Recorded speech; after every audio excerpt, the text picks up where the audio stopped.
어제 예비후보 등록을 시작으로 본격적인 총선 일정이 시작됐습니다.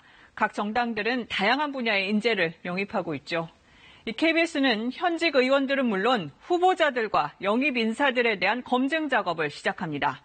도덕성 그리고 전문성 등이 핵심입니다. 어제 하루 예비후보로 473명이 등록했는데 첫 번째 순서로 이들의 전과 경력 들여다보겠습니다.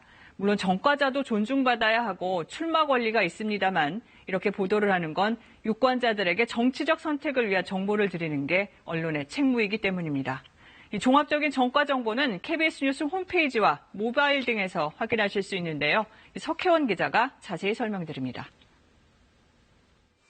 어제 하루 전국에서 모두 473명이 예비후보 접수를 마쳤습니다. 이 가운데 범죄 전력이 있는 후보자는 164명으로 전체의 35%입니다. 강력범죄 전력자는 41명으로 집계됐습니다. 성범죄와 방화 등 흉악범죄가 7명, 폭행과 상해 등 폭력범죄 전력자는 39명입니다. 나는 그거 인정 안 하니까 부담 갖지 않아요. 사람이란 것은 살다 보면은 그런 거 정도는 아무것도 아니에요. 그런 거는 그게 거의 악법이라고. 범죄 전력 예비 후보자 가운데 3분의 1이 넘는 57명이 전과 2범 이상의 누범입니다.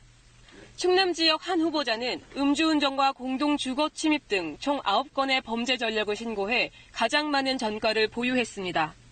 제주 지역 한 후보자는 지난해 성폭력 범죄의 처벌 등에 관한 특례법 위반을 저질렀고 주거 침입과 절도 등 범죄 전력이 7건입니다. 범죄 전력 가운데 가장 많은 사례는 교통 관련입니다. 음주운전으로 적발돼 처벌받은 후보자가 44명이고 이 가운데 6명은 한 차례 벌을 받고도 또다시 음주운전을 하다 적발됐습니다. 대구 지역 한 후보자는 2012년 뺑소니 사고와 음주운전 등으로 징역 8개월에 집행유예 2년을 선고받았습니다.